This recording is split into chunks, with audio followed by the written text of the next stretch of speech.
Good evening, everybody. Thank you for coming. This is our first community open house for 2023 for Colfax BRT and for a final design phase. And we know it's beautiful outside, so we appreciate you spending 2 hours with us. Before we get into anything, I want to introduce Nora, who's going to be providing Spanish interpretation services. And if anybody needs those services, now is the time to request them. Buenas tardes a todos y bienvenidos a lo que es la primera reunión o sesión informativa comunitaria del 2023 para el BRT, conocido también en español como el tránsito, autobús de tránsito rápido de la Colfax. Y muchísimas gracias por estar aquí. Para los que necesitan servicio de interpretación en español, por favor déjenos saber, levanten la mano y les ayudaremos. Gracias. Thank you.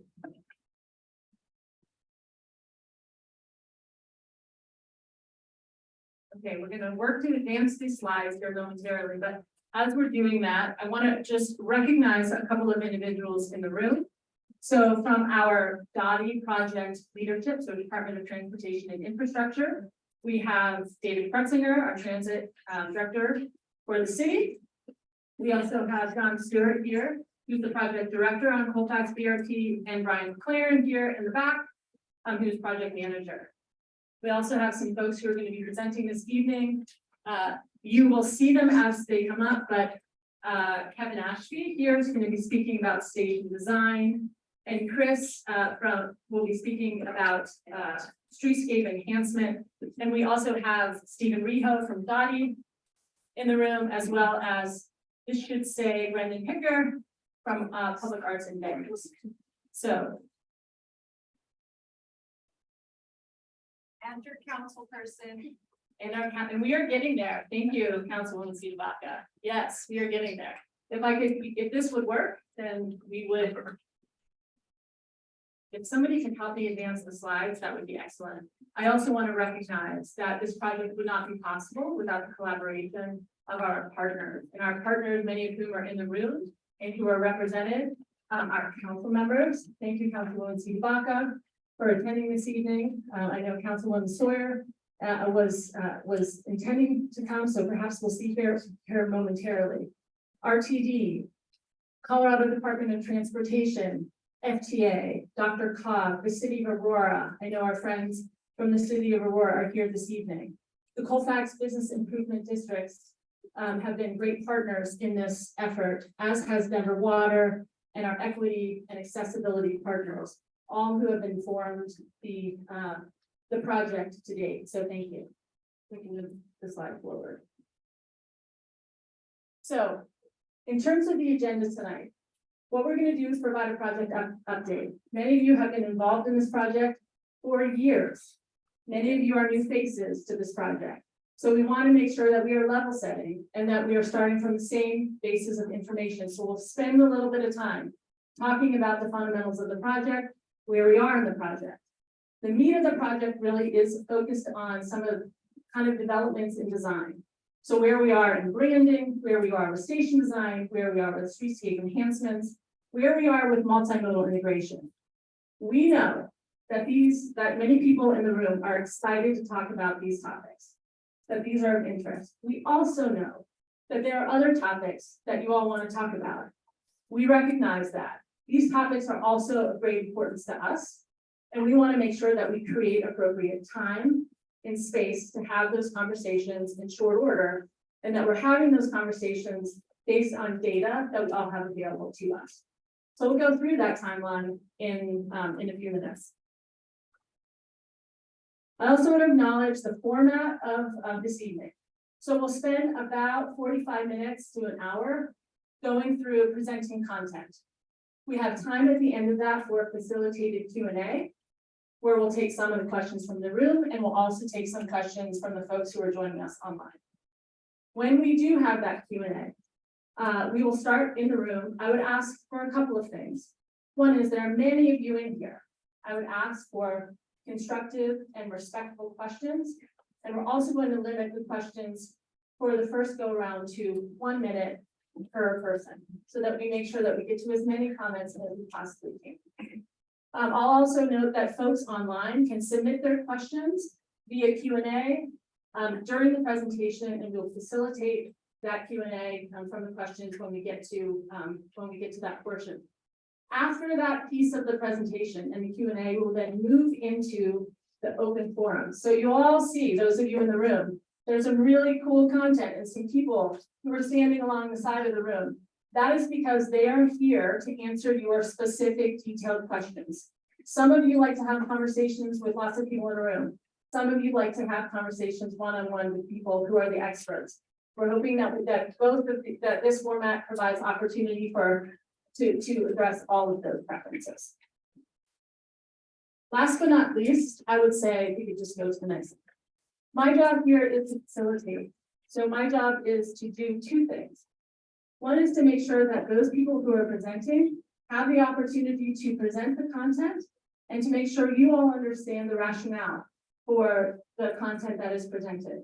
I also am here to make sure that your questions and comments are heard and captured from the city. And so we'll try to do our best to balance that throughout the course of the next couple of hours. So with that, I would like to turn it over to John Stewart, Project Director, to talk a little bit about the project. Yes.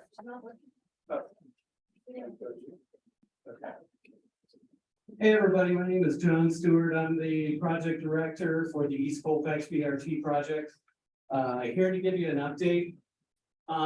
One of the things that happened since we last met with the community is I got hired to do this job. So I started roughly I think it was October. So I've been here about 6 months. I've been with the city for about 6 years. So yeah, I'm not new to the city. So let's get into the project update, shall we? The first thing that I really wanted to talk to you about is the state of the funding with FTA. So we, as you may know, we started that process about a year ago where we turned in a rating application with the Federal Transit Administration. And that was the first step to receive what they call a small starts grant. And we put that in feeling very confident that we would get a high rating. And on March 9th, I believe it was, we received the federal budget, the president's proposed budget. And in fact, there is a line item in that budget for the Colfax BRT project. It did receive a high rating, and we have $126.9 million recommended to be budgeted in the federal budget for fiscal year 24. So that is a really big win for the project. This is really exciting, very good news. And so we still have several steps to go as far as getting that funding and then implementing the project. The next step that we would go to is in August, we would submit a bunch of materials to show that the project has the funding necessary and has the project management plan and all those kind of things put together so that we're really ready to go forward with the project. That being said, there is still a long way to go before we actually start construction. Go to the next slide, please. So what makes Colfax BRT an ideal transit investment?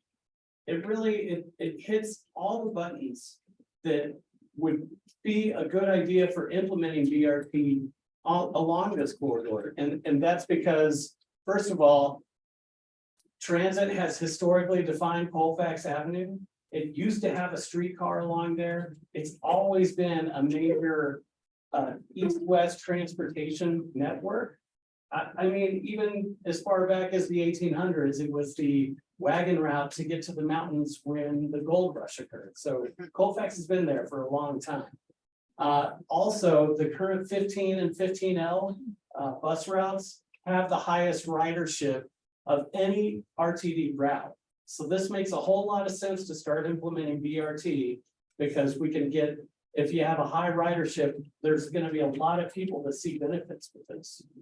Also, the corridor is expected to see significant growth over the next 20 years. We all know that traffic can get pretty bad during rush hour, and it's only going to get worse over the next 20 years. And also, the BRT provides access.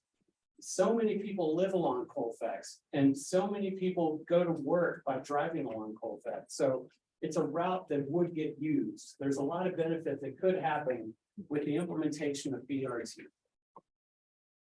Go ahead and go to this slide, please. So how does bus rapid transit work? And I keep saying BRT all the time. Just know that bus rapid transit is what it means. And essentially, the idea is a bus would mimic the benefits that you would get from something like a light rail, like we all see around town in other places. And so we would be dedicating 2 lanes in the center for buses only. And the stations where you would get on and off would happen at the intersections here, as you can see here. And you get off on one side. And there's a lot of time savings that happens with these things. First of all, with the center running stations, with the stations in the center, you can get on and off the bus a lot quicker, like you would on a light rail. And then with the center running lanes, you get time savings there too. Imagine riding the bus, going past all the traffic that's stuck there at rush hour. You could go, there's up to 10 minutes of savings that we could see with the implementation of the BRT. Go ahead. So this is the layout of the stations right now. They have not changed over many years. So this is not changed over time so far. The yellow area is going to be side running buses in dedicated lanes. That's already there right now. We've already built that part. So there's not much change that would happen with the implementation of this project. The blue area is where there would be center running stations with center running bus lanes in the middle of Colfax. And this is the main part of the project here, with traffic signal timing to help move the buses through quicker, and the center running stations. And the orange on the right side, that's in the city of Aurora. And again, the buses would be side running. It would be mixed flow traffic in that part of the project. Go ahead. So here's the project time. So we've been working on going through our environmental clearances and preparing to apply for the FTA grant for the past couple of years now. And so in this past August of 2022, we turned in our rating application. We secured an agreement with the city of Aurora to implement the project in the city of Aurora as well. And right now we're in, it's April, right? April 2023, we've started the design phase. And we were able to do that by, we found a way to save some time and implement the project a little bit quicker. If we went from preliminary design, which finished up this fall, if we went straight from preliminary design into final design, instead of taking a pause there and waiting, we discovered that we could save up to a year of time on the project. And so we could have the buses running in early 2027 instead of 2028, which is the timeline we had previously promised. So we've done that. We've got our designer under contract, and we're working on the final design now. We're still going through the environmental process. That's the NEPA CADEX that you see here. And we still expect that to be ongoing. I'm thinking July or August is when that will conclude. And we will apply for the Small Starts Construction Grant in the August timeframe as well. Now, when I say, okay, we're going to final design, I want you to know that we still have over a year. We have 15 months until construction starts. So there's still a lot of input that we want to hear from you to help us figure out what's the best way to implement this design so that it works for the most people possible. So after we go through the final design process, we're anticipating starting construction in the summer of 2024. And that would happen, the construction would occur for about 2 years, 2.5 years. And so the end of 2026, we would be concluding construction with revenue operations beginning in January 2027. So I also wanted to talk about how the Colfax BRT project, how it aligns well with Denver Moves Everyone, and also with the larger Blueprint Denver's planning documents that kind of show what the goals and objectives are of the administration to help build a better city. And so, whoops. Sorry. There we go. And these 5 goals are the goals that Denver Moves Everyone implemented and used to help decide what projects do we build.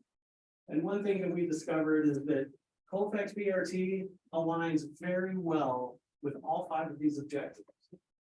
And so I guess what I'm trying to say is the city has decided through a long consensus building process that bus rapid transit is a good utilization of the right of way because it moves more people faster and safer than what's currently out there today.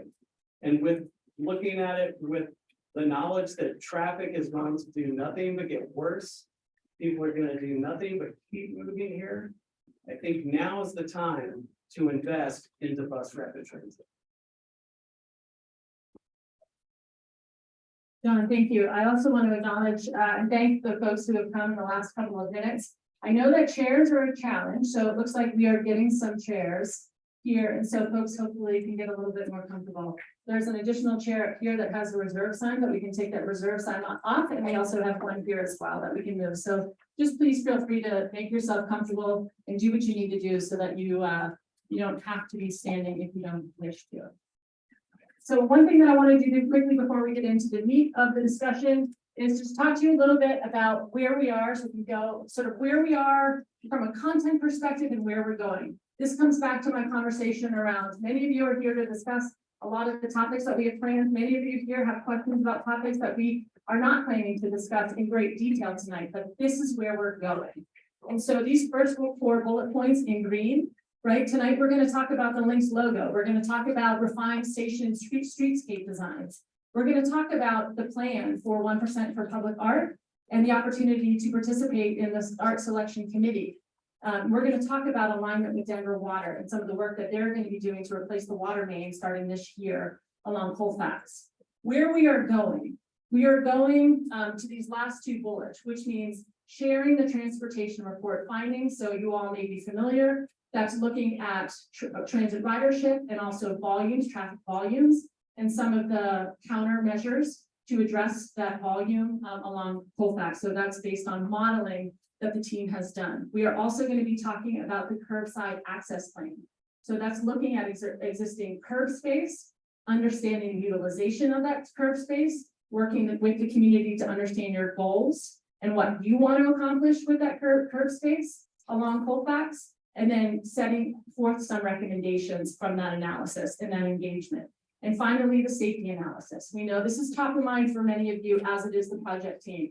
What I can tell you is that the team is working on safety analysis that will begin this spring, looking at crash and safety data along Colfax and along parallel streets to again understand countermeasures and implementation mechanisms that will align with Colfax BRT implementation. So we are not going to go into detail about that today because we don't have anything, we don't have the data to share with you, but this is where we're going in the process. With that said, and also small businesses. So we'll talk a little bit about that with respect to the work that's being done with regard to Denver Water, but know again that this is top of mind. We know that that's top of mind for the community. We hear that all the time in conversation. And so this is a high priority for us in terms of engaging with you on the plan for small business support. Let's keep going and get into the meat of the discussion. So the first thing that we wanted to do is give you an update on where we are with the BRT brand. And I say BRT because this is the brand, the logo for the full BRT's the system, right? Not just Colfax. And so if we go to the next slide, you all recall that the name for the BRT, which many of you informed via public survey and engagement, is Lynx. And the reason, the rationale for Lynx is because one, it connotes connection. It refers to an animal that's native to Colorado, and it also connotes speed. It also translates nicely into Spanish. And so this is the name that you all chose. Before we go to the next slide, let me note that last time we engaged you all, we shared a series of options for the logo. The logo, which will be applied to the bus, it will be applied to the station, it will be applied to branding elements across the corridor. So you'll see it in a lot of places. And so what we wanted to do is, we want to share with you the logo that has been selected, but I will tell you that when we share it, it is not the color that it's going to be. It is black and white, and so a lot of work still needs to be done on refining the design, identifying the color palette, figuring out the right application. So if we go to the next slide, this is the logo that you all helped to inform. And so you'll be seeing this moving forward with different colors and different applications. So it may feel in the future that much more exciting. So we wanted to reveal that. Where we're going next is to station design. So I'm going to hand it over to Kevin Ashby to talk a little bit about where we are, or where we were rather, and where we're going, where we're going. Great, thanks, Abby. It's great to see such a fantastic turnout tonight. Abby, you did a great job getting the message out. So, yeah, I want to talk a little bit, sort of looking back at where we were and then where we were and kind of where we're going. And there's some opportunities that we'll be sharing with you tonight about some of the things that are kind of variable within the stations. So, when we started the project, we really did Colfax and what a unique and special place it is. It's vibrant, it's diverse, it's shiny, it's gritty, it's changing, it's all these special things. And it's fabulous the scale of the project, right? It goes all the way from I-225 really down to Denver Union Station. So it connects a tremendous amount of the city and the communities. So some of these images kind of give you that sense of what we looked at when we looked at Colfax. Maybe one more slide as well. Yeah, we really need 2 slides to kind of cover all this, and there's way more obviously that you could look at. But we kind of started with Colfax, and also that's okay. And also what was kind of special in Denver, which is sunlight. And that really drove some of the decisions early on. When we went out to the public and we shared with you a range of thematic ideas. And at each point in kind of this decision tree, there was really broad consensus. And the thing that came forward was the rays of light is this kind of thematic idea because it resonated with the kind of greater region that Denver is, and sort of Colfax, its historic signs, the fact that it's used, really 24/7. It's as much a day street as a night street people use. So those kind of ideas, you'll start to see how these began to inform some of the design as we move forward. We also wanted to look back at what was important, and I won't go through all these, but I think the bottom one is maybe the most critical, and it was really kind of a once in a generation opportunity. So the city's really invested a lot of time and effort, and we've got a lot of great feedback from the community and a lot of different stakeholders to really make that come through. But when you think of great cities around the world, they have great transit, and we're really endeavoring to make this a great transit lane for Denver and for the community. Next. The other thing is, in all our outreach, we've got a tremendous amount of feedback. So we talked to the general community, and we talked to sort of the diversity community, the agent community, because we really wanted to make this your project and design it in a way that would support your ideas, your goals, your desires. And a couple of the really important things were shade and protection, and lighting and security. So we'll share with you as the design has advanced a little bit how we think we've addressed a lot of those things. And then we've also got some variable elements that we wanted to get your input on. So this was where we ended. We were calling it the sort of 30% design. So after we've gone through the thematic outreach and we've gone through a whole range of station designs, this was really the leading contender. So if you look at this and then you look at some of the new stuff, you'll see it's very much the same, but at the same time, we've taken things and kind of began to enhance them and develop them a little bit further to address some of the concerns that we've heard. So this is where we're at today. As you can see, it's very similar to where we were at, but I'll point out a couple of the things. So we've got some major elements that are sort of fixed for the sake of economy and operations and maintenance. We're sort of keeping frozen, and then there's a series of things that you'll see on the wall over here, and we'll allude to here too, that are kind of variable or would like some input. So we've sort of simplified things as we go to the next shot. So this is a view down at eye level. We have a splash guard that's the back. We've lowered that from where it was previously to create a lot of transparency and a feeling of safety. We've designed the kind of glass wall, that windscreen along the back, provide great shelter, but also it's very transparent. So it's really just a sheet of glass.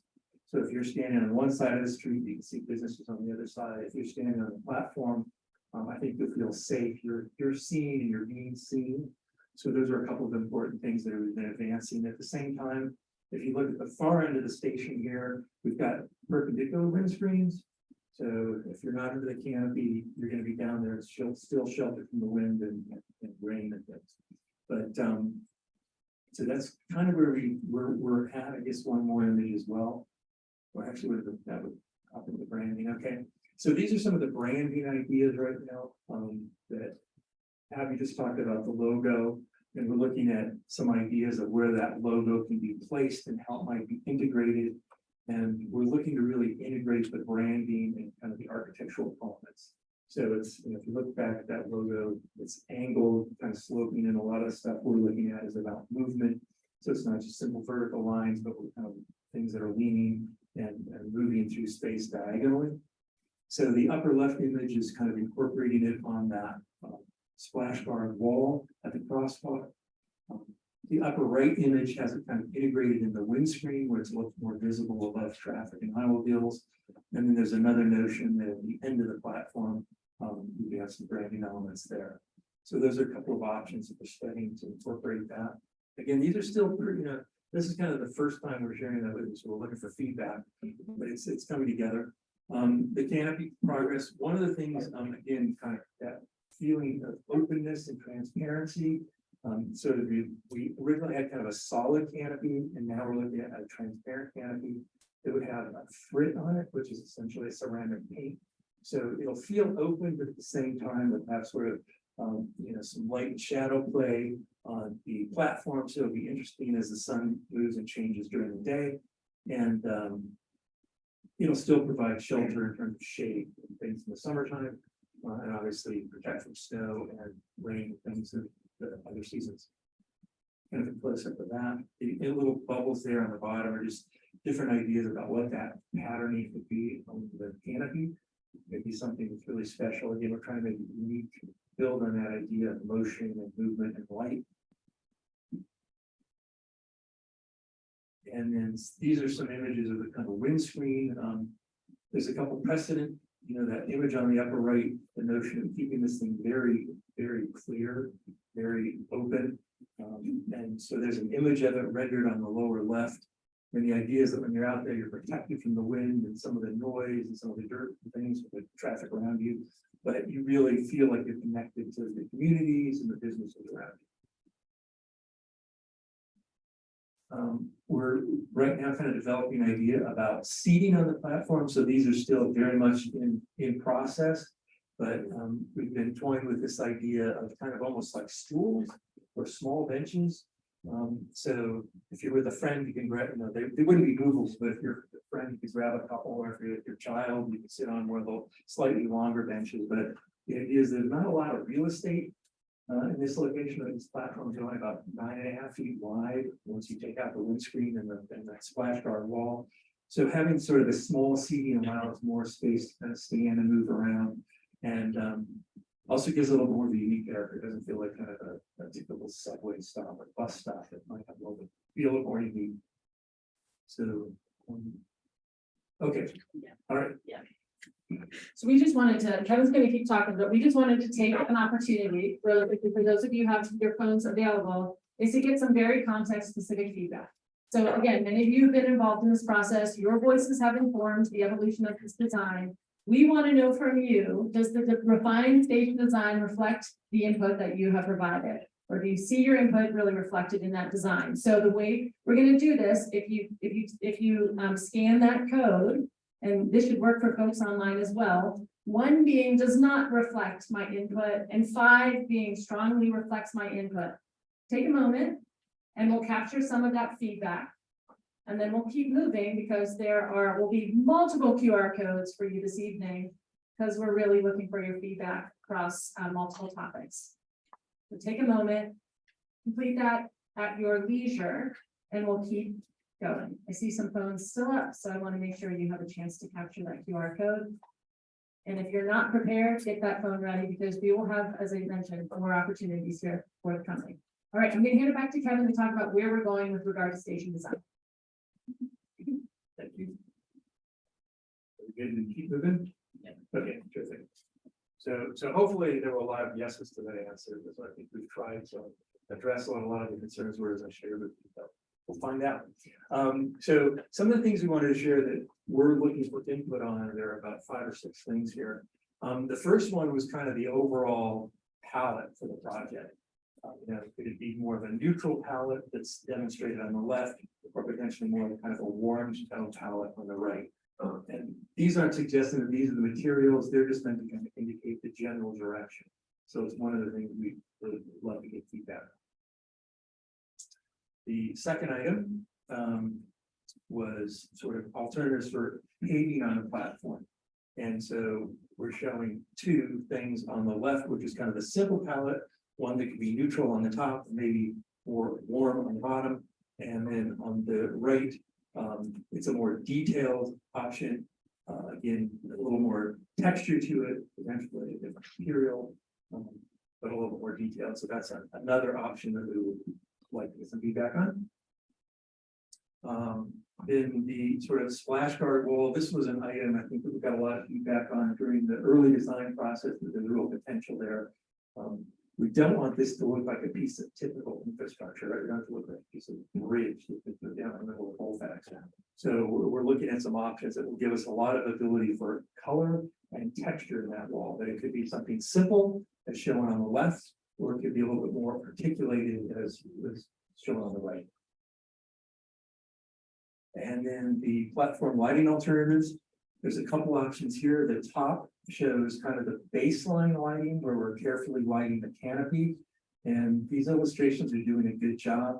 What we've worked towards is to really light people on the platform so everybody is seen and can be seen. I think you feel a lot more comfortable if you walk to a platform, you can see a lot of people as opposed to being dark. So we're putting the light out on the edge of the canopy to light that. But we're also being careful to keep that light focused on the platform, so it's not blasting out onto the sidewalks, the adjacent businesses, or the communities as well.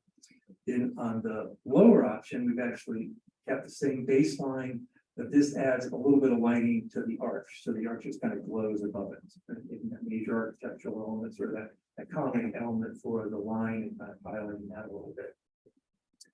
And then there's the station identifier location. So these are the signs that would say, Quebec or Pennsylvania. So there's a couple options there. This is not meant to at all indicate what the real design would be. It's literally just like a highlight kind of on this structure. So the upper left image is putting one at the end of the canopy, as well as maybe at the center of the canopy. The image on B in the upper right would be just a large sign. It's sort of centered. And then option C would pull that off to one side, where it's a little more central to the overall station. So. Okay, survey monkey. So, as Kevin mentioned, we're going to be seeking your feedback on the options that Kevin just went through. But in addition to those pieces, there are other questions related to other content that we're going to be going through. So we're going to be sharing this QR code multiple times throughout the course of this presentation. We also have it in places in the room for those of you who wish to stay after the presentation. So don't worry if you don't get the QR code right now, but essentially it's an opportunity to vote on some of the options that Kevin just shared, and your input will inform the process moving forward. If we could, just want to make sure, you good? I also recognize that it's warm in here and there are a lot of people. So we're going to try to keep the pace going here so we can get through the content. So bear with us. Next slide, streetscape design. So before I have Chris come up here, here's what I want to say, and we'll just go to the next slide. Again, this comes from feedback that we've collected from all of you. We know that moving people more safely, more efficiently along the Colfax corridor is a top priority. We also know that creating Colfax, making Colfax a destination, and really enhancing the connectivity of Colfax through streetscape enhancements and safe places is a top priority, is also a top priority for many of you. So we wanted to talk a little bit about what's happening in this area, where we are with the design, and again, more opportunities for all of you to inform where that design is going and how we can best achieve some of these goals that you've all expressed. So I'd like to bring Chris up to talk about where we are with that design. Thanks, Amy. So as you saw, the highlighted items on the last slide, were sort of the areas that apply to streetscape design, improve safety, enhance public spaces, and support neighborhood plans. So this is not new content. What we've done is taken that feedback and applied it to sort of a baseline, design throughout the corridor. Design is heading over the corridor that includes several things. These are some graphic representations of those things. There will be an upper left-hand corner. There's going to be curb extensions for safety. These will extend out into the Colfax and shorten the crosswalk distance.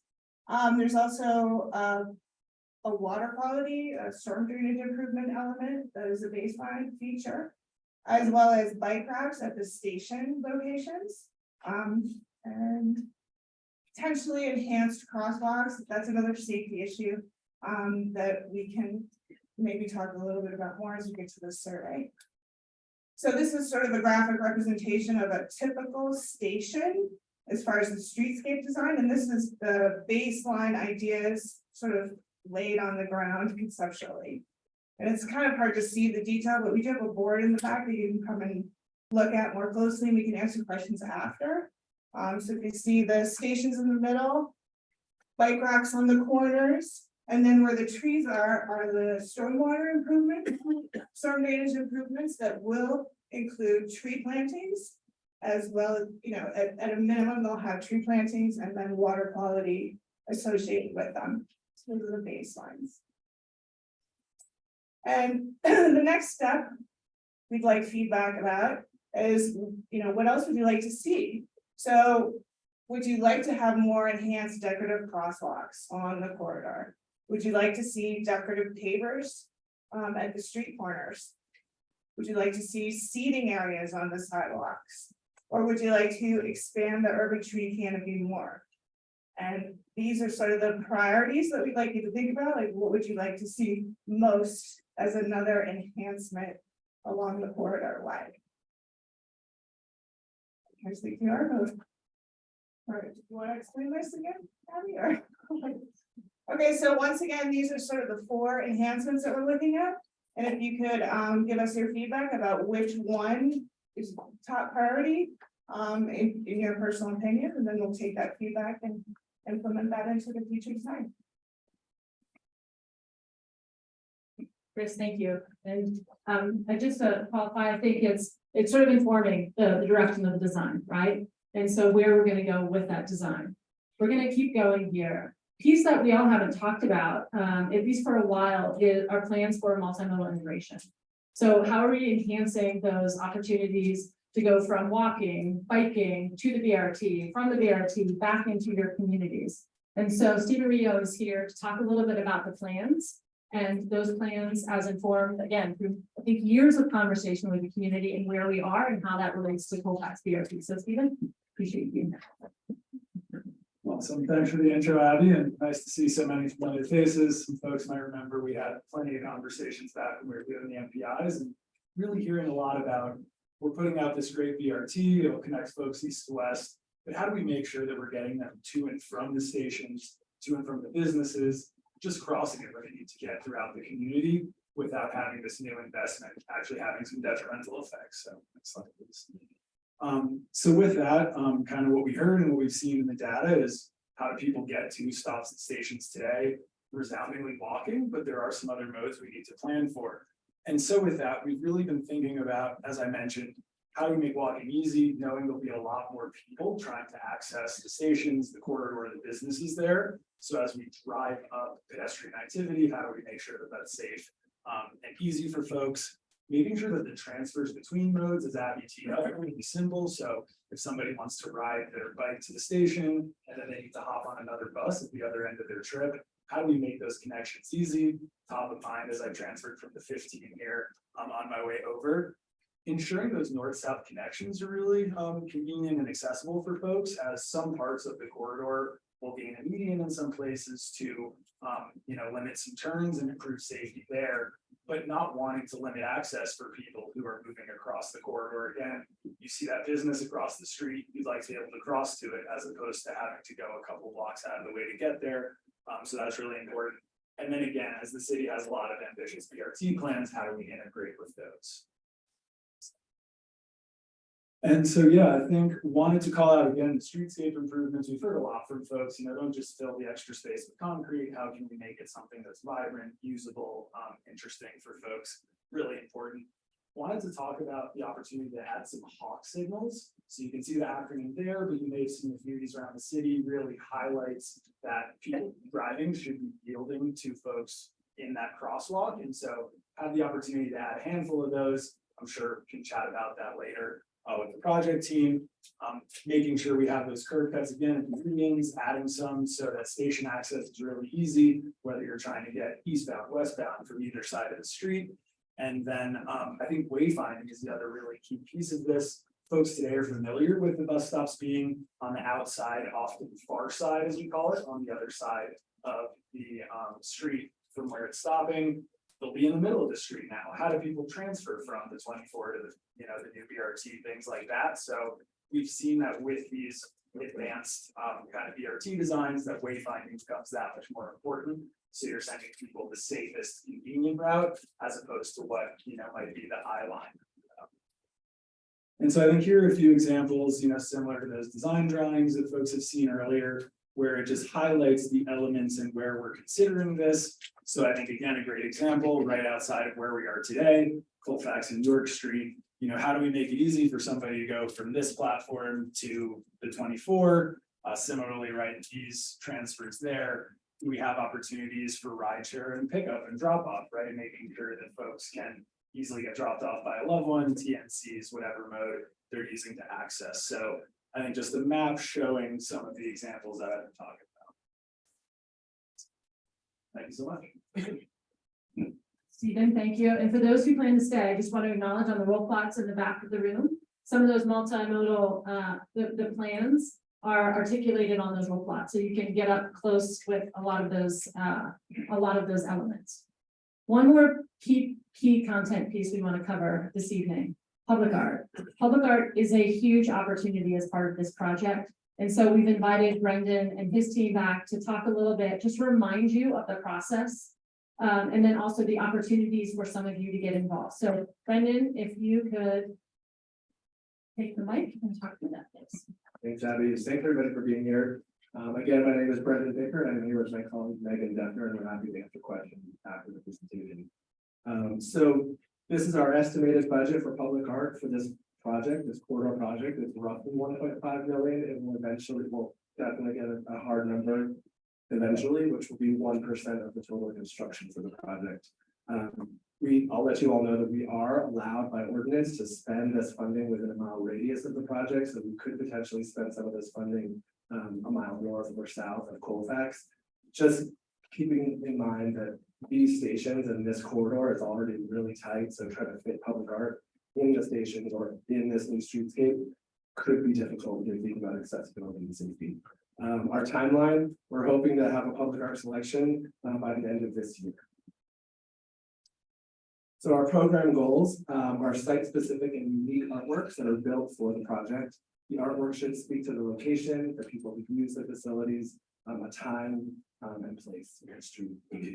And it should enhance the artwork of the new facility and then selected through this public art process, which I'll go through briefly right now. We are in the process of creating an art selection panel. So this is the group of people that will actually make the majority of the decisions regarding public art. Once we compile this panel, we will have a panel orientation meeting, a possible site visit, and then we start to draft a request for qualifications, which is how artists apply to be a part of the project. This panel will select our finalists who will be given technical information, information from you all from the community that we've gathered thus far and input from the panel to create their proposals, and we pay these artists for their proposals. These artists will present their proposals to the panel and hopefully the panel will pick one for the commission. So again, the role of the panel is eligibility. Is this a Colorado only call? Is this a national call or potentially even an international call for art? The selection methods, so whether it's an invitational or like I mentioned before, a request for qualifications. They kind of determine how the project relates to the site. So whether it's someplace along Colfax, some neighboring parks, those kinds of things, how the art relates to the community and the site, and identifying those public art opportunities. They include the criteria for the request for qualifications, and then finally make those aesthetic decisions regarding the public art. So our selection panels have a minimum of 10 members. This is going to be a pretty big one because the project actually crosses through 4 city council districts. So we always have at least 3. In this case, we might have more like 6 or 7 community representatives on the panel. We always have at least 1 artist and 1 arts professional serve on this panel. We'll have design team members serve on the panel and project members, and then also civic leaders. We also have somebody from our public art committee serve on the panel, somebody from the Denver Commission on Cultural Affairs, and of course our city councilors. So we do need to have this panel approved by the Denver Commission on Cultural Affairs before we even get started. So we have a sign up sheet at our table. You can also go online. There's a link online to sign up virtually. Whatever decision this panel makes needs to go back in front of the public art committee. This is a standing committee of artists, designers, engineers, and city employees who really kind of just are looking at the public art in terms of safety, accessibility, materials, budget, kind of more technical aspects of the project. Once they approve it, we go to the Denver Commission on Cultural Affairs, and we always have a commissioner serve on this panel, and they kind of approve the process as fair and transparent, and we follow the rules, that kind of thing. And then, of course, we go to the mayor. Once the mayor signs off on the project, we put the artist under contract with the city and start building and installing public art. I think that's it. Here's our QR code. So we do have sign-up sheet, like I mentioned, and there's also a question in the survey, the online survey, that talks about what kind of themes or goals do you all want to see when it comes to public art.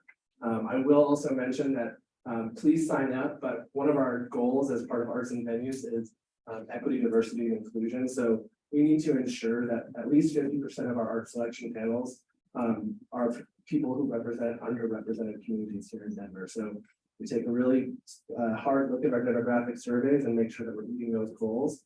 But please, we welcome your enthusiasm and questions. Brandon, thank you. It's such a huge opportunity for the city and for the project. So it's exciting to be able to not only tell you about it, but have an opportunity to engage, for all of you to engage through the survey and also as part of the art selection committee. So please go visit the panel or the table rather here on the way out. What's to come? So we have about 5 minutes. We want to tell you where we're going in the project. So we've invited our partners from Denver Water to talk a little bit about what's going to be happening along Colfax in the next year and the plan, the go forward plan, and then I will wrap it up and we'll go to Q&A. Aria, welcome. Hi, everyone. My name is Aria Alvarado with Denver Water, and I am here with a few of my colleagues to talk to you specifically about the work we're going to be doing before the Colfax BRT project. So the water main through this area, and just to ground you a little bit, that is the larger pipe that runs underground. So that runs up and down Colfax. That pipe is approximately 130 years old. So with that said, it is due for replacement, and the goal is to get that infrastructure replaced before the BRT begins. In addition to the water main replacement, we are also going to be replacing any lead service lines we come across as part of our construction. So those of you familiar with our lead reduction program, we've got some experts in the room to help answer any questions specific to that work. And again, we're really just using the BRT as our catalyst to get this work done sooner rather than later. Here's a map of the corridor where we're going to be replacing the water main. So this is from Broadway to, I think it's actually Xenia, but we're basically saying Yosemite. The different colors represent different segments with estimated timelines as far as when the work will take place in those areas. If you do have questions specific to that or kind of want to see where you fall within that timeline, we have a map over here. We're happy to go over that with you as well. It's also important to note that we will have both Denver water crews as well as contractor crews replacing this water main. So you will see a combination of them working simultaneously along the corridor at times. So finally, what does this mean for me? How am I going to be impacted? Obviously, construction is never convenient. So we are going to be working with those directly impacted in a little bit more of a one-on-one way. We will be reaching out to them specific to traffic impacts, water outages, the lead service line replacements, all those things are going to be, like I said, a little more one-on-one. We'll also be reaching out to residents in the community so that you know what to expect. We also have a newsletter you can sign up for. So if you go to denverwater.org/Colfax, we've got project information, and then you can sign up there to stay in the loop as far as what's going on. Finally, not through Denver Water, however, Denver's Department of Economic Development and Opportunity, got it, DEDO, is offering, or there's expected to release information specific to ARPA funding. So that will be small business grants for those impacted by construction, publicly funded construction. And there is a QR code at our station over here where you can get information on that and sign up for their newsletter to get the details on what that looks like when it becomes available. I think that's about it. All right, thank you, Denver Water. Thank you for coming. And just want to reiterate that DEDO, part of the Economic Development and Opportunity, really has been a great partner and continues to be a partner in thinking about support for our small businesses along the corridor. So more to come on that. For those of you that came a little late, I just want to reiterate kind of where we are and where we're going in this project. And so we've heard a lot from the folks representing the project today on developments that have occurred over the last several months. So really specific to branding, station design, streetscape design, public art. We talked about multi-modal integration. Where we're going, I know is on topics that are really top of mind for all of you, specific to transportation. What does it mean in terms of traffic management, curbside access plan, safety, both along Colfax and on parallel streets. We also know that small business support is incredibly important to many of you. That's also on our radar, and we will have those conversations as we have more to share and we have the time and space to have those data informed discussions. So that is where we're going. And I just want to acknowledge where you can continue to get information about the project. So following this engagement, we'll have the updated information about the project on the website, which is right here. It'll also be on our virtual engagement hub, which is that second link. If you have questions or comments about the project, you can submit them to our team via the form on the website. And we also share community updates regularly. So if you don't receive those, we're happy to grab your name and include your name in our community distribution list. So we can ensure that you do get those updates. And I think that wraps up the presentation portion. We know that was a lot, and thank you for your patience and really listening. And now we'd like to listen to all of you. So before we move into Q&A, we have about, we'll see, about, depending on kind of the level of questions, about 15 minutes plus or minus for facilitated Q&A. Reminder of some ground rules here. We're going to start in the room and then we'll go virtual to the questions that have been submitted. We know that there are a lot of questions about the project. There's a lot of passion for the project. There's a lot of you in the room. So we just ask that your question or comment, please be constructive and please be respectful to your peers and to the project team. We will do our best to answer your question if we can. And I'll also mention that each one of you has no more than a minute for your first question or comment so that we can ensure that we get to as many as we can. With that said, I think Colleen, we're gonna start. I saw Frank Locantori's hand in the back, so we'll start there. Can you go back one slide? Sure, I'm happy to go back, one slide, and then I would also ask, as you're asking your question, please speak in the microphone so your peers can hear you who are joining virtually. Frank? Thanks. So you showed a slide much earlier on that it was the dedicated lane through Denver, but not the dedicated lane with side running in Aurora. And so one of the things, there's a few things that impact the like ridership and increasing ridership. A couple that are key are the frequency and the predictability. And when you have the dedicated lane, you get the frequency and the predictability. How concerned are you that you lose a lot of those benefits with the kind of a round trip that goes through Aurora and back? Thank you, Frank, for your question. So I'm gonna have John respond to that. Sure, thanks, Frank. So I guess the short answer is we would see some negative impacts, like it could be faster if there was a dedicated lane. The unfortunate fact is we simply do not have the budget right now to be able to implement the bus only lane in the city of Aurora. That being said, it could be implemented at a later time. So we're still getting a lot of benefits from having level boarding. And we're also getting the benefits in the Denver section of having the dedicated lane. And there's also signal timing that helps along with the buses a little bit as well. So there's still a lot of benefits that are seen in the Aurora part, but we wouldn't get the benefits from the dedicated bus lane because of the budget. So a question here, my colleague Colleen is gonna come around with the mic, so we'll go here, and then I saw a hand over here next. Okay, There's one over here too. great, thank you. Thank you so much. My name is Devin and I live nearby. I'm very excited about this project. Can't wait to write it. Just a quick question about the water main repair. What exactly will Colfax will do after, the section finishes of 2023 until the BRT is begin to be constructed? Will it be back to status quo in those 3 years or so, or what? So I'm gonna, looks like Austin, to answer that. Thanks, Austin. So when we're installing water main, we mill the trench 36 inches wide. So that trench will be permanently patched back, but the BRT will come in with a full mill and overlay after. So you'll be able to see the trench, but you shouldn't feel a difference when you drive on it. Thank you. And we have a question over here. Hi, we live at the corner of 14th and Adams. We've been there about 14 years, and there's lots of accidents, and they often happen when cars are trying to cross 14th. And as you all know, there's a number of stoplights along 14th that provide gaps in the traffic. And so one of the things that I've been thinking about is, Colfax is going to be more difficult to drive on in the future, and people are going to be, jumping over to 14th.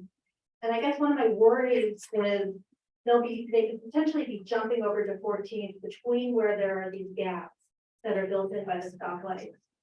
And I was just wondering if anyone has thought of, or are you aware that there's a problem with traffic accidents with cars cross 14th? And if you are aware of it, have you thought about how you might try to mitigate that if cars are jumping off of Colfax and going on to 14th? So let me do a quick response, and then we can hand it over to John for any further color commentary. So one, I think, yes, we understand that there will be some diversion from Colfax. That's natural, as you're gonna take away some travel lanes, right? And at the same time, quite a few of those riders are gonna be shifting modes from cars onto the bus. So that's, I guess, that's one thing. The second thing, as I mentioned, and we're not prepared to have this conversation in detail right now, but as part of this project, there will be a safety analysis looking at that speed and crash data, both along Colfax and parallel streets, to understand where those hotspots are and what some potential countermeasures can be. So I'll start there, and then I'll look to either John or David for additional comment. Okay. Yeah, I would like to say that Yeah, we are aware that, I feel like I'm about to make this thing think back. We are aware that, there might be an issue like that. And so we're paying very close attention to it. We plan to have, like Abby said, the safety analysis to look at the crash data. And also just as a larger issue, Dottie is very aware of general safety issues along 13th and 14th both. For excessive speeding and Dottie is working on a solution to that. To help manage safety along those corridors. David. Okay, yes, I'll take a question here, and then I saw a hand here, and then we'll come up front. Okay. What about? My question is about pedestrians wanting to cross Colfax. Currently, you can, well, first, let me set the stage that traffic is uneven, but it's going east or west. Sometimes it's heavy in one direction and not in the other, and then it'll change due to some light or just quantity of cars. So currently, you cross to the midpoint when it's possible, and you wait there until the other side is clear. And you are taking away that center safety spot. So I am not clear how pedestrians are accounted for. You have crosswalks, I don't know how close together they are. Does BRT stop at every one of those crosswalks? I appreciate that question. I think safety is a priority, and so I would like John to be able to answer that in terms of the design and how it promotes safety, particularly for pedestrians. Could you repeat your question again? I guess I didn't entirely follow it. I apologize. Because I just want to get an understanding of where the crossings are that you're talking about. Currently, you cannot always cross Colfax both lanes, both directions, and both directions are not necessarily clear at the same time. Oh, well, So currently, we go to the median and stop until the next side is clear. And that option is not available with BRT in the center. So are you forcing pedestrians to go to a crosswalk, a designated crosswalk? Is the BRT going to stop at every designated crosswalk? right. So. And how close are those?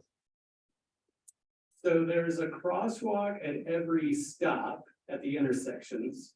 And How close are those to each other? with there approximately 1/6 of a mile. And then there's also crosswalks at every intersection, are there not? At the signalized intersections. And so the BRT project, what it'll do is it'll add bump outs. And there's a landing area where the bus station is. So there's a shorter distance to cross. So that makes it safer for people to cross there. And there's that refuge at the bus station as well. So if somebody's not able to make it across in time, say that they're a slow walker, or whatever, if they're mobility impaired in some way, they can hang out by the bus station and still feel safe, not be just standing on a small little median refuge like they do now. So I think it'll be significantly safer. Would you like that one? Sure. We look on the maps at the back, we'd like to get your input sort of block by block. I think the individual neighborhood input's really important.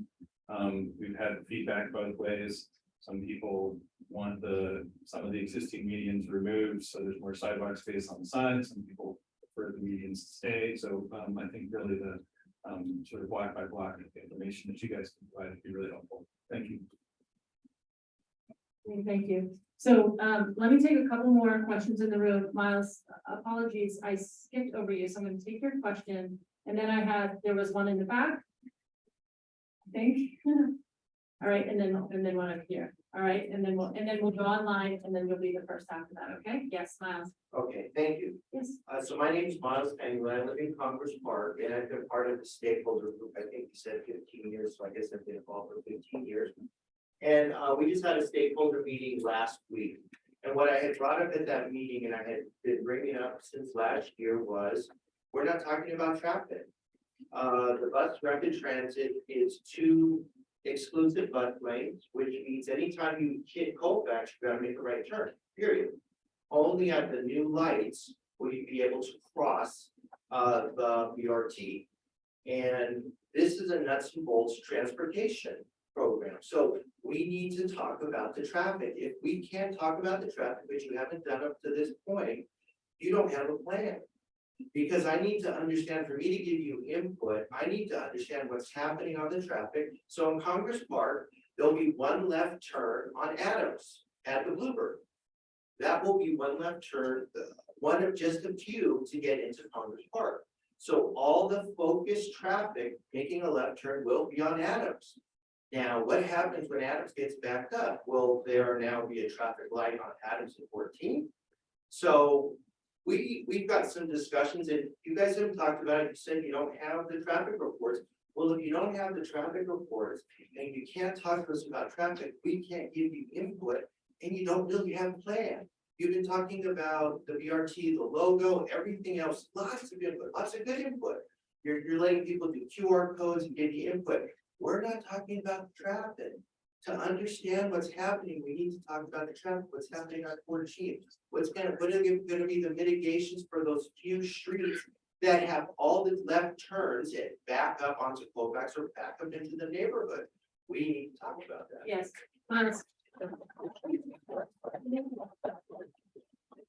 It is, and it's true, and we appreciate that, and I think we said it last week, we know that that's top of mind. The transportation report is with FTA right now, FTA is reviewing it. Until FTA provides the comments and is able to give those comments, we cannot finalize the report to be able to share it with you. So part of it is trusting the process.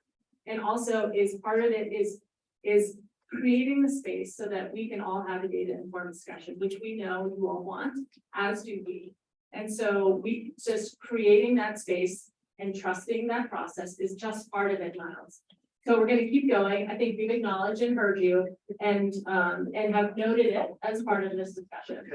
So let's keep going. I think there was one question back here and then I'm gonna go online.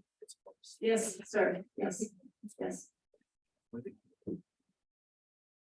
To a certain extent, I want to reiterate what the gentleman just said, because the last 6 or 8 years, every neighborhood has been asking, what's the diversion on the 13th, 14th, 17th, 18th, and the impact of the major arterials? And you keep saying, that's coming, that's coming, that's coming. Yet when I talked to the consultant in August, he said that he already submitted it to the city for analysis, and that was 8 months ago, okay?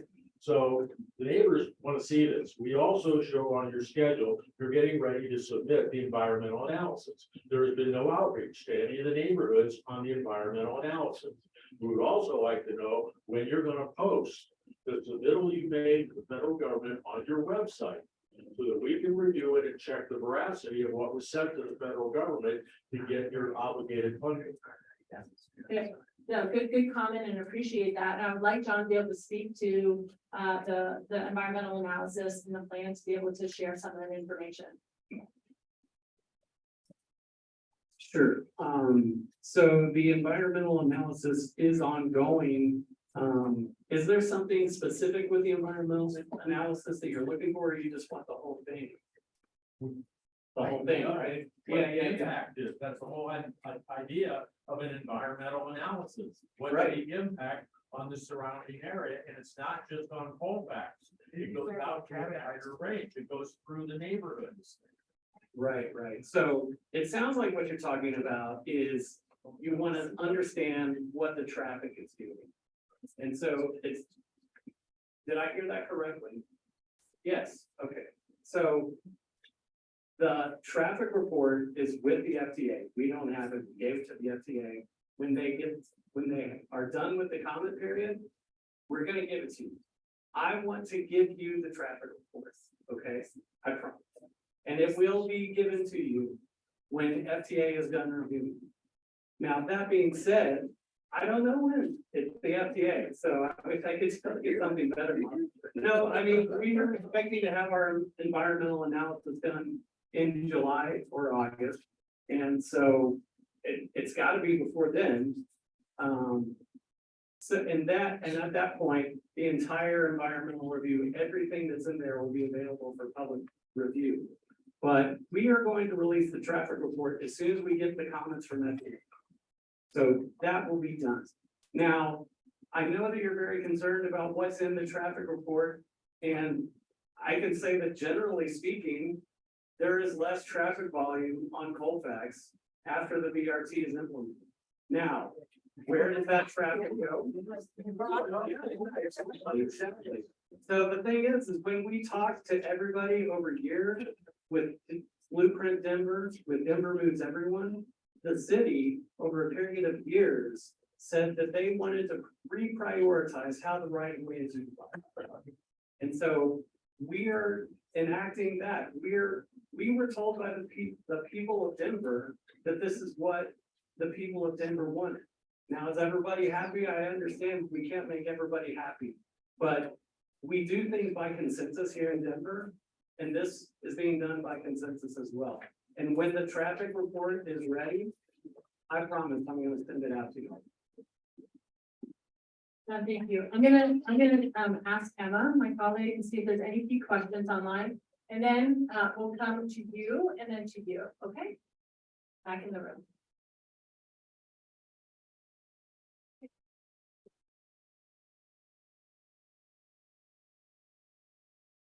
Great.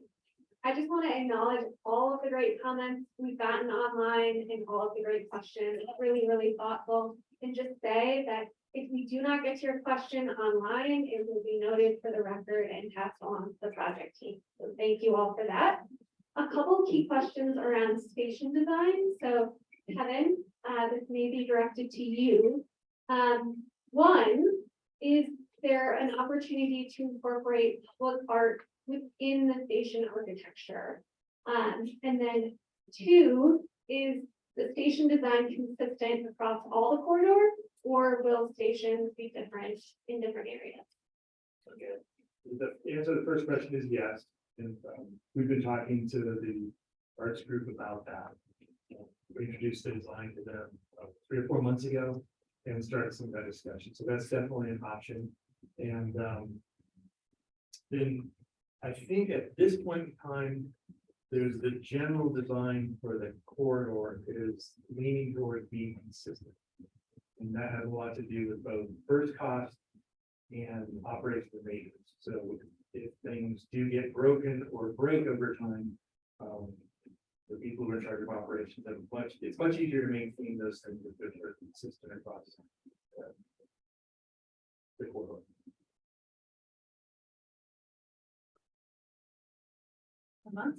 Anything else? Anything coming?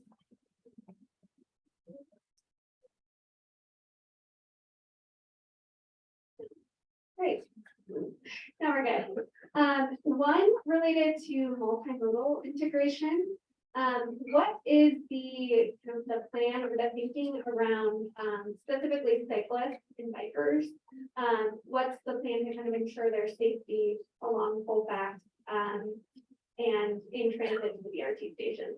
Yeah, so another great question. We're spending a lot of time thinking about, kind of reiterating some of the things I mentioned earlier, just providing that access. If there's a north-south bike route, how do we make sure that there's the appropriate cuts in the median? There's good queuing to get folks in front of or ahead of turning cars, really trying to reduce the conflicts for folks at every crossing point.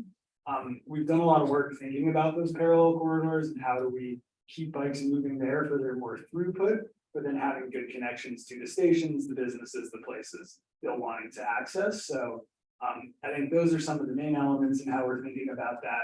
I'll also mention that parking is another piece of this, that we're trying to carve out the space at stations so that somebody who's maybe on a shared bike or scooter can come in, park that, hop on the bus. Maybe you have your own bike that you want to leave at E-Rack for a little while you stop in a business. Perhaps you're going downtown for the rest of the day and want to bring your bike on the bus with you. So making sure we have the options for, again, all the modes to get all the ways safely. But yeah, open to specific comments. Emma, anything else pertinent online? We'll take one more. If so.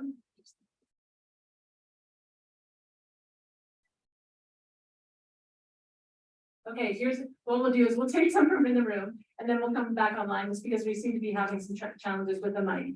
One thing I just want to note, I know that we are taking a little bit longer, but I think this is really good because we want to hear your feedback. I also know that some of you in the room want to engage with the content. So we're going to do this for about 10 more minutes if there are enough questions, and then we're going to shift into the open forum. In the meantime, can we just pull the QR code for the broad survey up? Because if some of you have to leave early, we want to make sure that you get the opportunity to get that link and provide some of your feedback to us. So I saw 2 questions here, which I need to take, and then we'll come up here. Yes. Oh, thanks. Maggie Combs, I live on Lafayette. Really excited for the BRT, but I'm a little bit concerned about the station. They seem to be really focused on aesthetics and at the expense of comfort, safety, ease of use, which were identified as community priorities. So some suggestions I have would be to make sure that your splash walls are concrete or something else that's really a physical barrier for vehicles. Also, regularly on Broadway, people drive very, very quickly in the bus lane, which is very scary if you are a pedestrian on the sidewalk there. So I'd love to see some kind of barrier between the driving lanes and the bus lanes that discourages drivers from using those lanes. We looked at the lighting options. No one mentioned lighting up any of the crosswalks to or from the stations, from the sidewalk on Colfax and the north and south sides. I'd love to see the right on red eliminated on Colfax. I think that's a really, really big thing. The schools are cute, but let me tell you, I'm kind of fat. I can't sit on a stool 20 minutes while I wait. The benches that are around the city with the little handles in the middle to prevent people from sleeping on them, guess what? I don't fit there either. So it's really important that you put actually accessible benches in those locations. Yeah, I think those are some things that I'd really love for you to consider because right now they're beautiful. Oh, and the other thing, having one large windscreen across the back, not all the snow, wind, and rain is coming from the north. I really would love to see more dividers that can block the crosswind and then more coverage coming out, even if that means that that coverage extends over the street part way. Because right now what you're proposing, I mean, that's like standing next to a fence. Thank you. Thanks, yeah, I mean, I will, afterwards, it would be good to come over, because we do have a concrete barrier, that splash guard is actually a 10-inch thick concrete wall. I hear you. Okay, is it working now? Yeah, okay, good. We do have a concrete barrier, so it does provide protection. And then the windscreens, we are looking at the perpendicular windscreens to provide additional protection along the way. It just need to be regular intervals, not just events. That's a really large space. Yeah, right now, we're studying incorporating those underneath the canopies. And the canopies were actually sized so that they hit all 3 doors on the loading bus. So everybody that's under that canopy can get on the bus and out underneath that cover. It's not to say that there could be situations where there's wind blowing rain or snow, but I think we took a lot of those considerations into the design as it's been evolving. And then I think in terms of the seating and stuff, it's an initial idea. And so I think again, more into it, it's great. And we'll start to take that in as we take forward. Yeah, great feedback, great question and comments. Yes, we have one back here. Now I'm gonna come back over to you. I'm sorry, I'm not to you. So we'll go to. Okay, the first question is, I believe you said that we would save 10 minutes on the board. Is that correct? Who said it was gonna save us 10 minutes? My question there is, did you have to ride the entire corridor to save 10 minutes on the paper ship? That's my first question, but I'm gonna keep my minute here. The second thing is that, this is the second time I met Frank on the tour. At the beginning of the project, when Mike Gill was in charge of it, he mentioned to Mike Gill and this gentleman up here, would you know that we are not in agreement along the corridor that we want a center riding bus? Mike Gill told us at that time, he only takes suggestions from the administration. We had over 2,000 people along the corridor who said they didn't want a center riding bus. Now, the third thing is, he mentioned earlier, that 75% of the participants agree that they want the center running bus. This is very, very upsetting to us because your Colfax corridor connections analysis at page 156, the question that was posed in that survey, do you agree with the recommendations for center running BRT on East Colfax? Did not give it an opportunity to compare against side running bus. They just said center running bus. Then the question was, if I don't have glasses, are you likely to use the center running BRT? And it did not compare to side running versus center running. And we've continually asked this question. We now see we have a new project manager. We also will have a new mayor shortly. And they both said they want to look at the BRT analysis. So what do you have to say now? I'm sorry, but these are the questions. Many people have already gone down out of this meeting because they think you're still not answering the questions which are the most important. And that is, where's the data, where's the analysis on our corridor, not what's happening in Santa Fe, not what's happening in Cleveland, but in our corridor, where's the data that supports center oversight? And we're gonna save 10 minutes if you only ride the entire corridor. I don't know, is it really worth the money, or do we need to have social justice and spread that money around the city? Thank you. Great question. Let's talk about side running. So, 10 minutes is the savings from Broadway to Yosemite. Why do you want side running? You're gonna give me the time. I'm asking.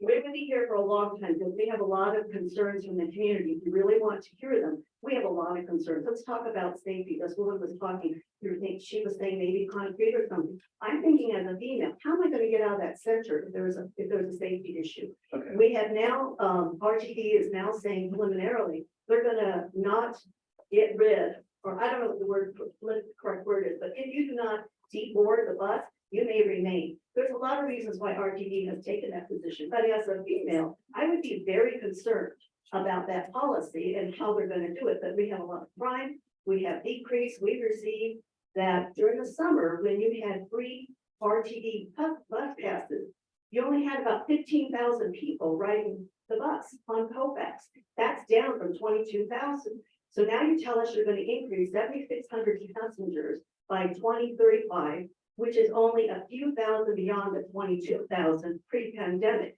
That's almost $100,000 for 3,000 more passengers. I think we talk about those numbers later, but I'm really concerned. I mean, yeah, we're getting a little off of the side running, but No, I think it's information that people want to see. Yes. okay, so I'd like to talk about the side running, and I think that you and I should talk personally too, because I'd like to hear more about it. Now, with the side running, unequivocally, I can state that it's a safer way. Less people are killed by a center running BRT than a side running BRT. Also, I can say that side running BRT is significantly slower than a center running BRT. Why is that? Because right turns, if cars want to take a right turn, it starts to become a serious conflict. So it slows the thing down. It's less safe. We spent a lot of time looking at that. That decision was actively made with community input.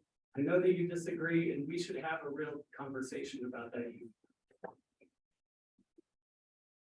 So thank you. I'm gonna take a question here.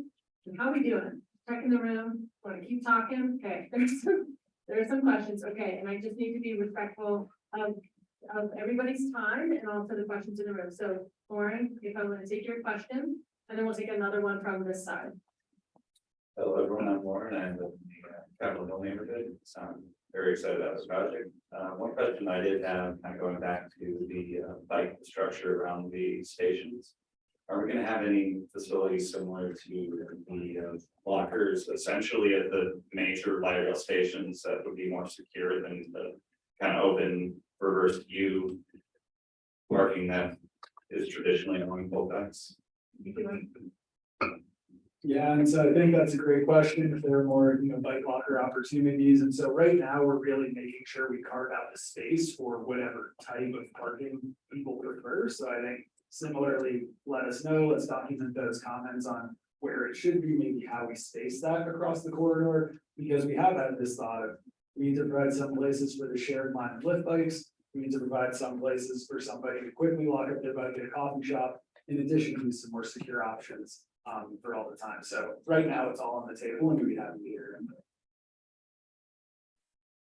Okay, how about 5 more questions in the room, and then we're gonna break to open forum, and we can have some of those discussions with the experts who are manning the stations. Yes, in the back with the blue shirt, and then we'll come over here to the purple sweatshirt. Oh, I'm sorry. That's okay. Thank you. As part of the traffic study on 13th and 14th, I propose to add the effect of cleaning protected bike lanes as proposed in Denver moves and how that would work in coordination with BRT to affect road shifts. Yeah, thank you for that. Here's my, so I'm not sure that from a BRT perspective, we're prepared to respond to that question, but Rolf is here from Dottie, from Vision Zero, and many of you may have participated in the conversation that Councilwoman Sawyer hosted a couple weeks back about safety along 13th and 14th, which is something that Dottie is a priority in Dottie. So Rolf, I want to give you an opportunity to talk about it if you would like to respond to that question about safety. Yeah, my name is Rolf Eisinger. I help manage Denver's Vision Zero program. Can you repeat the question one more time? Because I thought I was hearing about separated bike lanes, but also safety and speed. Denver moves proposed protected bike lanes on the 13th and 14th. I was wondering, as part of the traffic analysis that you studied, how that might affect traffic and how that also might complement road shift along with BRT. Yeah, I don't think, at least from the Vision Zero standpoint, we haven't gone down that path so far. I think that's a next steps. Maybe Stephen would be better to answer that in terms of future analysis with those, and also looking at not only just those 2 streets, but what flipping those streets would mean for the whole corridor, looking at additional corridors with that. Yeah, and I think I'd be happy to quickly add that, you know, again, through those thousands of conversations we had in the Colfax NPIs, we heard so much about the streets other than Colfax. Colfax is currently the street that is the most dangerous, where we can really make some safety improvements that will be felt across the city, across the system. Also has all the transit benefits we're talking about. But in those plans, which were voted on by council, we have a lot of great ideas to mitigate those, that once we get the Colfax moving, we can start to make all those improvements. So I think read those plans, think about the priorities and how to get them done, but there's been a lot of thinking about how we accomplish them.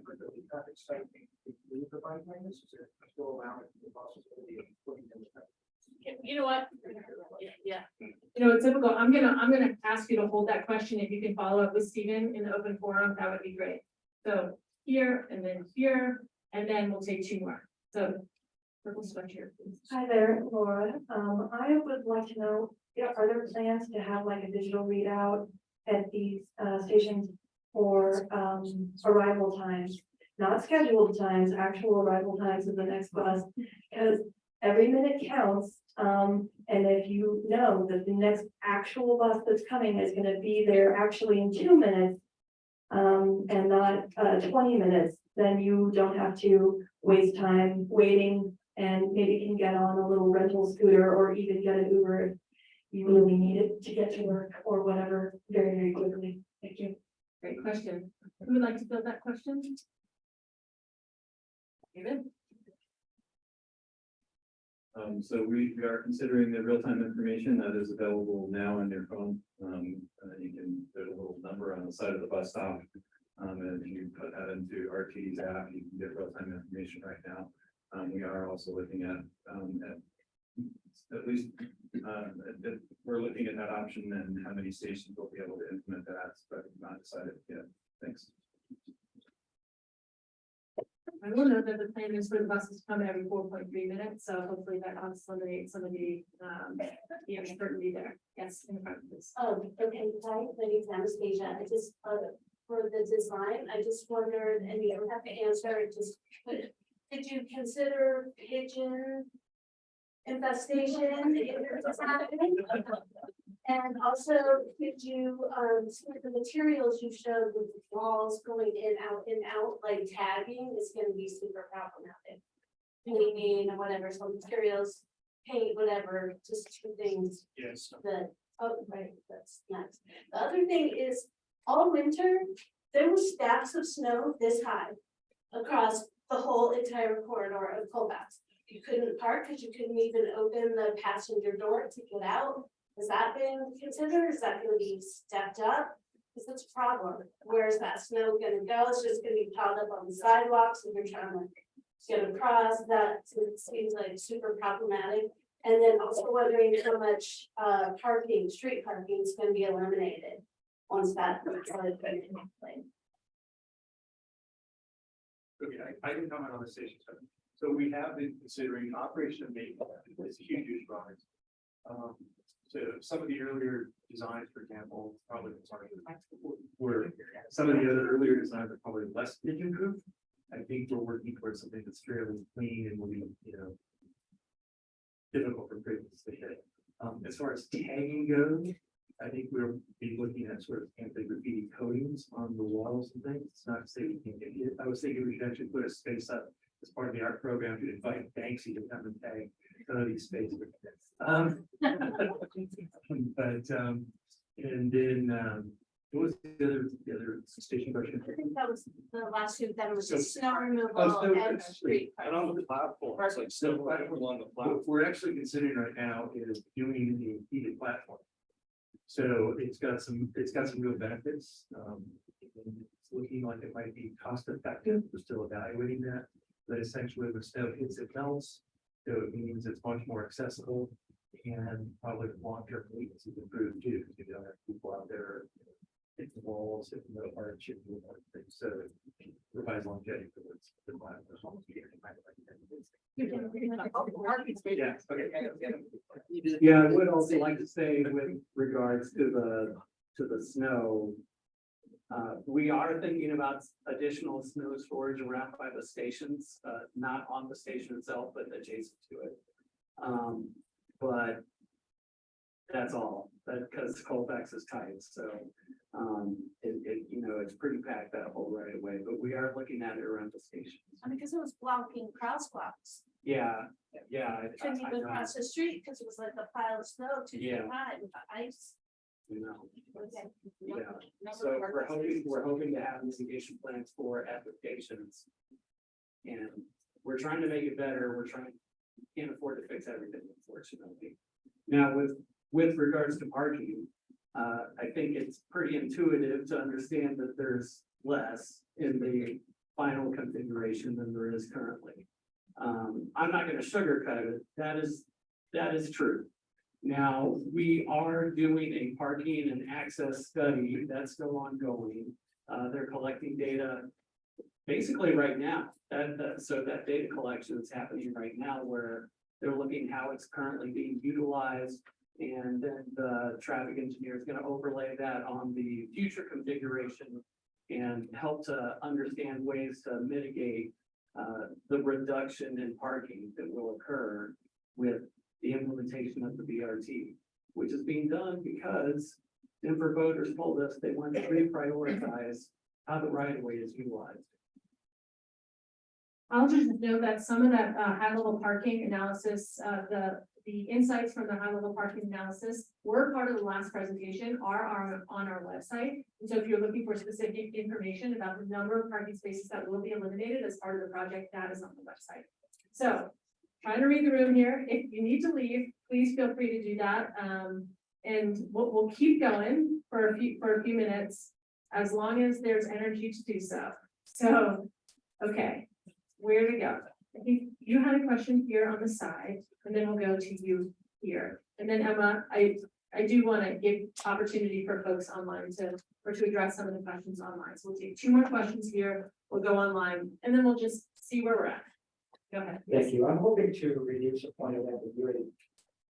We've talked a bit about bikes getting to the BRT station, but not about moving along Colfax. Now, if I'm going from Denver to Aurora, I'll obviously go down through the neighborhood street, but if I'm going to a destination on Colfax or they do blocks, it doesn't make sense to go down to 10, 12, and come back. I saw things in the presentation about cars and about buses. I'm assuming that people on foot or in a slower wheelchair will use sidewalks. But faster wheelchairs, segways, bikes, scooters, can we use the BRT lane? Or are we expected to run with cars and trucks in traffic? Good question, I appreciate that. And who do we talk to if we don't like the answer? Well, the second part of that's loaded, so there's a bunch of folks here to chat with, but in all seriousness, right, these are trade-offs and how we can fit all the modes that we need to on this street. With the ability for center running BRT to move many more people, that was sort of prioritized for some of that space. Pedestrians will not be the next highest priority of people getting to and from that, maintaining the auto access as we do for the corridor. A lot of that thought went into parallel corridors and how we improve that throughput for people to ride along 16th, ride along 17th, ride along 14th, and then access the blocks that they want to. So you'll see in some of these designs, things like a protected bike lane that just connect to Colfax so people have better access. But generally, the thought is bikes will not be riding long distances along the corridor. That's what the bus is for, and then improving those parallel corridors for people biking. Okay, we'll take question. Do you still have a question? Woman, you're okay, okay. Yes, okay, yes. Oh, sorry, I can't hear. Oh, okay, okay, all right. We're gonna take this question and then we're gonna go online and then we'll come back to you if there's still energy in the room. Yes, please. Okay. I kind of feel insulted. Well, first of all, I have to back up. I haven't been to any meetings before. Because I just feel like I can sit in the room with this many people. Because of the pandemic. Right, so I feel like the train's just moving right along. And I'm just trying to catch up. But I feel a little insulted because there's so much, you guys are moving forward with colors and logos, but you haven't addressed the traffic. And traffic is key. I live on Bel Air between 13th and 14th. I'm gonna get bombarded both ways. And so you keep putting it off. And so could we just, I would just feel better if I left this meeting knowing you're gonna slow the train down here a little bit. Until you can talk to all the neighbors, as many neighbors as want to participate about the effect of the traffic. So, yeah. And we hear you. Let me just note a couple of things that may be helpful. So in our previous engagement, which was in August, which was a hybrid engagement, so it was here and also available to folks online. We did have a high level report out of the traffic analysis. And so that information in terms of what does it mean to increase traffic times along Colfax and on parallel streets, some of those high level insights were shared at that meeting and are available on the website. What is not there, which we hear you all asking for, and we understand that, the project team understands that, is the data, right? Is the detailed analysis. And so as I talked about, sort of my role is to hear that, convey that to the project team, and we hear you. That's the next step in the process. It is the next step in the process. And we know that that's critical to the success of the project. And we want to hear your voices. We want to have that discussion. The project team really wants to have that discussion. Just can't do it without the FTA approval of that report. So we hear you. And we will have that discussion. But the CDs will be done in a year. I will allow project team to answer the why question, and then that's a great question, why? So I'll allow the project team to answer that. And then let's go online for a few more questions. How's everybody feeling about the open forum portion? Would we like to go to open forum? We want to get to open forum. Okay, perfect. So let's answer the why. We'll take a question from online and then we'll close and go to open forum. Sound good? Okay. So I guess I need to understand a little better the why. Why do we have to wait for FTA approval? Oh, okay. Well, so it's part of the environmental analysis and FTA is considered the leader of the project. And so we need their approval to move forward because it's kind of contingent on us doing all the right steps to get the funding for the project. So we have to get their approval. because they told us so. And I know that that doesn't sound very fair because it feels like a city project. But FTA is running the lead on this. We have to get their approval to do that. Now, I also would like to say that if I offended you, I am truly sorry. I did not mean to insult you. And, I mean, I'm just a human being, just as you are just a human being. And I'm just a civil servant trying to do what I think the Denver voters have to be doing. So do we want to have a robust conversation about it and an honest conversation? Absolutely. And slow it down, slow the project down. Yeah.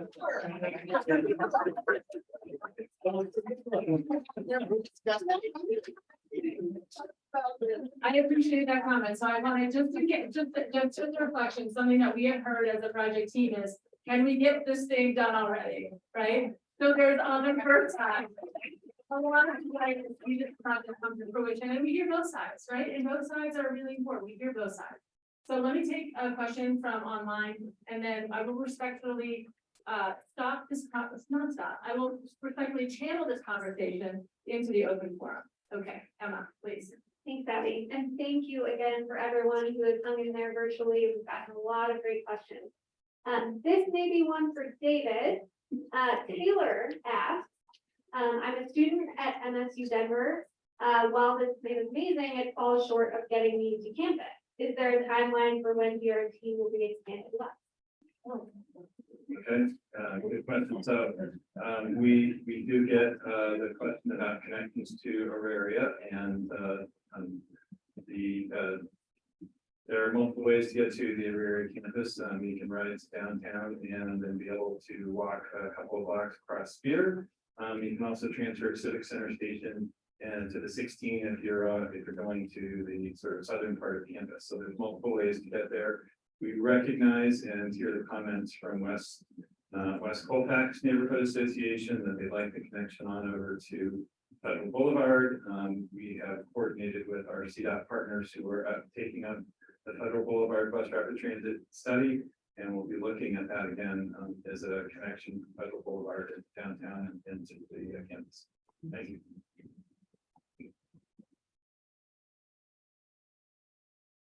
Okay, good. I want to take this opportunity, I know there are more questions in the room. I want to take this opportunity to thank all of you for coming here, for engaging in discussion. We know that this is a representation of your care as community members and your desire to see the best outcomes possible. And so we want to continue the conversation. We'll be following up shortly with information from this meeting and then future touch points. I would like to now close and invite you all to stay and engage with some of the folks that presented. So let me just orient you to the room. Over here, Denver Water, if you want to learn about the project, the water main construction project or the timeline. We have arts and venues over here to talk about public art. If you would like to sign up to get more information about that or to possibly be considered for the art selection committee, please go there. In the back, we have a roll plot. And so you can really see what the Colfax BRT is going to look like, and then where some of those multimodal integration elements will be incorporated. We love your feedback, as David had mentioned earlier. There's also a couple of boards that talk about streetscape enhancements and some of those baseline enhancements and where we'd like to see some of your priorities. And then over here is really station design. There's a couple of QR codes posted around. The survey engages you on all of these topics and some more. So we really invite you to take the survey. Thank you all for coming. We hope to see you at future meetings and future engagements. And we look forward to your questions.